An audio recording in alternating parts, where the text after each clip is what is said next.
After a while, Ranga finally asked the narrator about the girl. It was now evident that the narrator's plan of bringing Ratna and Ranga together had worked. Now the narrator compared the situation with the story of the he-goat and the lion, where the narrator was the he-goat and Ranga the lion. The narrator took the help of the story, in which a he-goat scared the lion by his cleverness.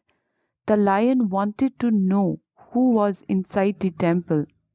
The he-goat replied it didn't matter who it was and scared the lion by claiming that he had already eaten 9 lions and was waiting for the 10th one.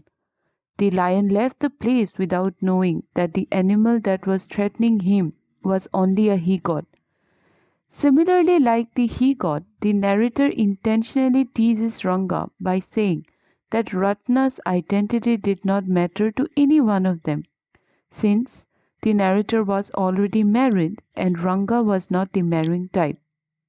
As the lion got trapped by a he-goat, similarly Ranga got trapped in the narrator's plan, so he compares Ranga to the lion. The narrator used this metaphoric comparison to show Ranga's losing his own stand of marrying a matured and understanding girl.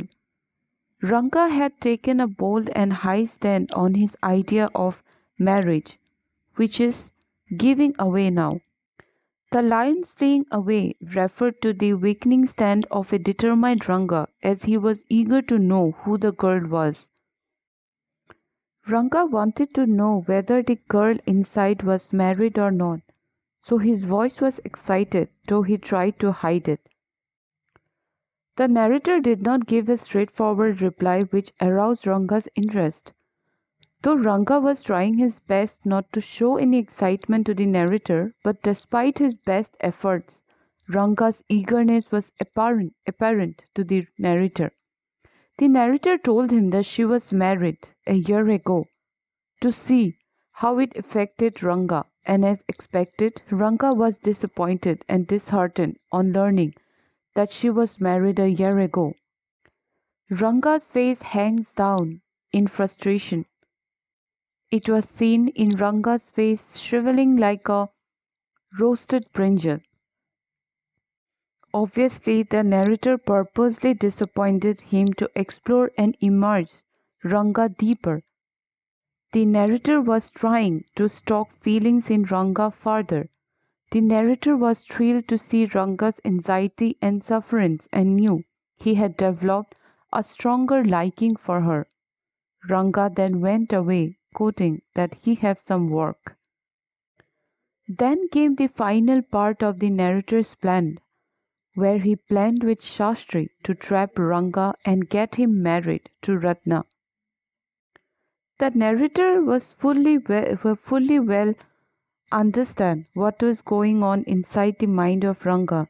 He just teases him, further probes him to create amusement for the reader. I went to our Shastri the next morning and told him, keep everything ready to read the stars, I will come later. I tutored him in all that I wanted him to say. So what happened next? In the story, we learned that the story tried to highlight how astrologers held a place of reverence in society. Their words had unquestionable acceptance. The next morning, the narrator went to meet the astrologer Shastri and tutored him everything how he should cultivate himself when the narrator would bring Ranga to him. He very meticulously plotted with Shastri to make his plan successful. The narrator told him everything that he had to say and done when he would visit him with Ranga. He told Shastri to keep all the things ready so he could read the stars of Ranga, that means look into his horoscope and see the best time to get him married. And the narrator also told Shastri what exactly he had to say in front of Ranga. So everything was already planned before he took Ranga to the astrologer. the clever narrator inserted a concocted destiny angle to sway Ranga absolutely. When the narrator met Ranga that afternoon, he told that he seemed to be lost in thoughts. Ranga declined. The narrator feigned concern and asked him whether he had a headache and opted to go and see a doctor. Ranga refused to have a headache.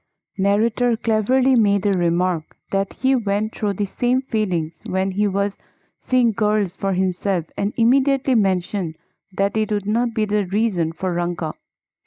The narrator forced him to go to Shastri to check the stars of his fortune. He had done so because the narrator wanted to take Ranga somehow to the astrologer Shastri. Ranga was already inflicted with the thought of Ratna. The narrator took him to the Shastri on a pretext of seeking an astrological intervention in his ununderstood mental misery. Shastri was also well prepared what he need to say in front of Ranga. Ranga accompanied the narrator to Shastri's house without any protest. Now let us see in our next video what took place at the Shastri's place and how did Shastri convince Ranga to marry Ratna.